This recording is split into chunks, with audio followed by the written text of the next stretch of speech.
Yo, what is going on, guys, and welcome back to another Lost Ark build video. Today I'm going to be covering the Berserker, and I got a bunch of requests for this, so here we are. Let's start by talking about the class engraving, because this does affect everything that we run on Zerker, and that is, to no one's surprise, Mayhem. The reason this class engraving is so much more popular than the Berserker's technique alternative is because of the simplicity and straightforwardness that comes with building and playing them, as well as the fact that this lets you be in Fury mode pretty much permanently. It is a pretty brain-dead way to play the class, since you don't have to worry about building meter or timing or anything like that. You kinda just activate it at the beginning of an encounter and then slam your keyboard until it dies. But most importantly, you look sick as fuck.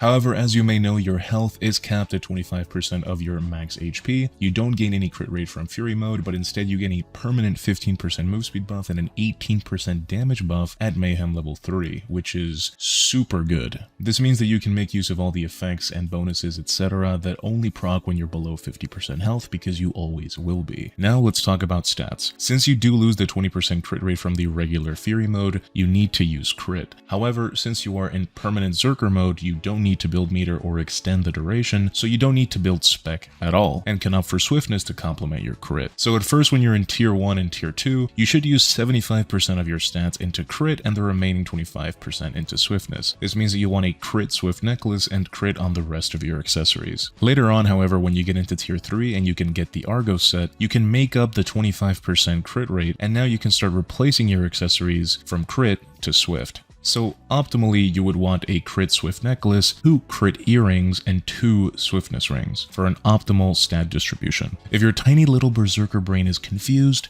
just follow what's on screen. Next, let's talk about the skills that you're going to want to use, starting with your chaos build. This build does use 264 skill points, which is what I always try to start off these builds off with. You're going to want to use Strike Wave with Quick Prep, Cerberus, and Blaze Wave. This is the most satisfying thing to kill mobs with in the entire game, I swear to you. You'll also want Sword Storm with Quick Prep, Rear Blast,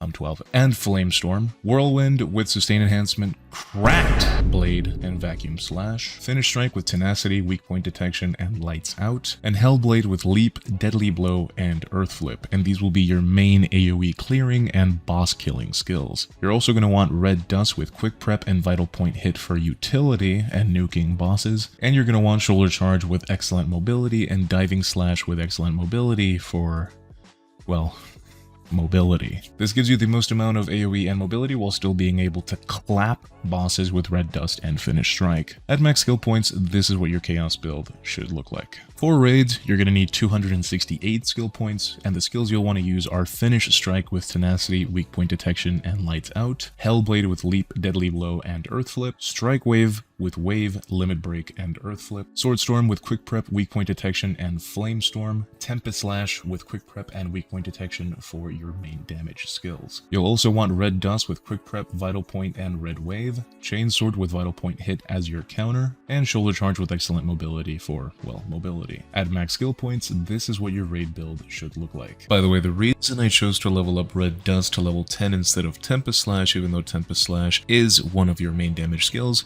is because of the last tripod for Red Dust, which allows you to change the buff from 30% to 18%. However, it is a team-wide buff. So for Abyss raids and Abyss dungeons and everything like that, this is a much more team-oriented setup, and now you have the option to run that instead. Engravings you'll want at first are Mayhem 3 and Master's Tenacity 1. This is going to give you the most bang for your buck when you're going through tier 1 and 2. Later on, you're going to want to aim for Mayhem 3, Master's Tenacity 3, Cursed Doll 3, and Raid Captain 1. Since you'll be at 25% of your max HP and green potions heal you for 30%, you can run Cursed Doll and the green pots will still heal you for like 90% of your available health. Take a look at this clip, for example. Here, my health is capped at 4,057 when I pop Mayhem Fury mode. I then proceed to cosplay Chris Rock at the Oscars for about an entire minute and get all the way down to 107 HP, which is essentially 0.026% of my max available health. Then I use a green potion with Cursed Doll applied,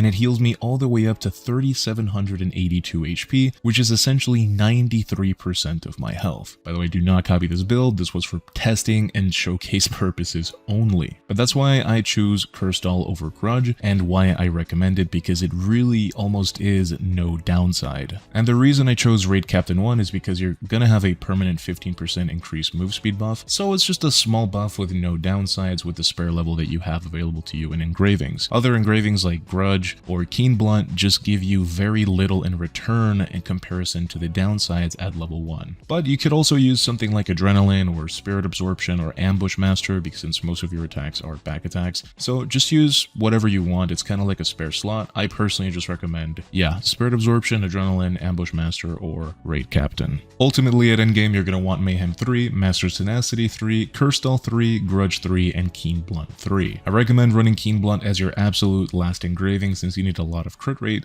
to actually make it worth your while. For your awakening, you have two options, the first one being Chain of Vengeance. This one is a much faster animation, and it has a huge AoE, so I do highly recommend it for tower and chaos dungeons and things like that, and it does deal a decent amount of damage, so you can use it for bosses if you want to, but ideally for bosses and raids, you're going to want to use Berserk Fury. This is a charge up, it has Destruction level 2, high stagger as well, and it does a bajillion damage, so this is what I'm going to recommend for raids. For your gems, you have 11 slots, and you're going to want a CDR plus damage gem on all of your damaging skills, aka Tempest Slash, Hellblade, Finish Strike, Sword Storm, and Strike Wave, and you're going to want a CDR gem for Red Dust. You do use some different skills in your Chaos build, but you really don't need gems for that, so don't pay it any mind. For your runes, you're going to want a Gale Wind rune on almost all of your damage skills. There are limited quantities of these runes in the game though, so prioritize them in order that I'm showing on screen, which is left to right. You're also going to want a Quick Recharge rune on your Shoulder Charge, a Rage rune on your Chainsword, and for Red Dust, there really aren't too many good options, so just slot it with a Bleed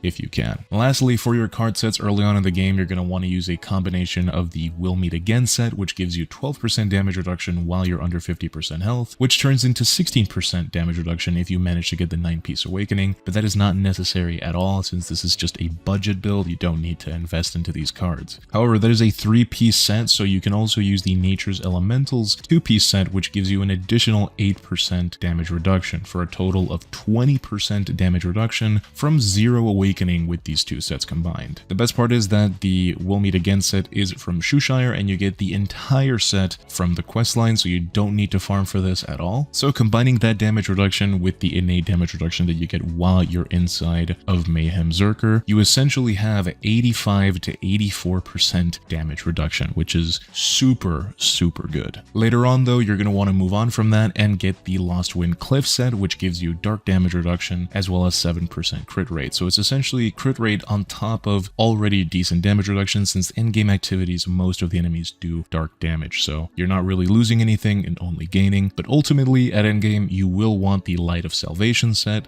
which is the set that most DPS classes will run. And that's it guys, that's my Berserker build and guide. I know a lot of people don't play Berserker's technique, and while I do think it's viable, it's just harder to play and you need way more gear. But let me know in the comments if you guys would like to see a Berserker's technique build guide in the future. But getting a setup for Berserker's technique after, investing into Mayhem is pretty expensive. So that's going to be it for me for now. Link to my Discord in the video description as always, and I'll see you guys in the next one.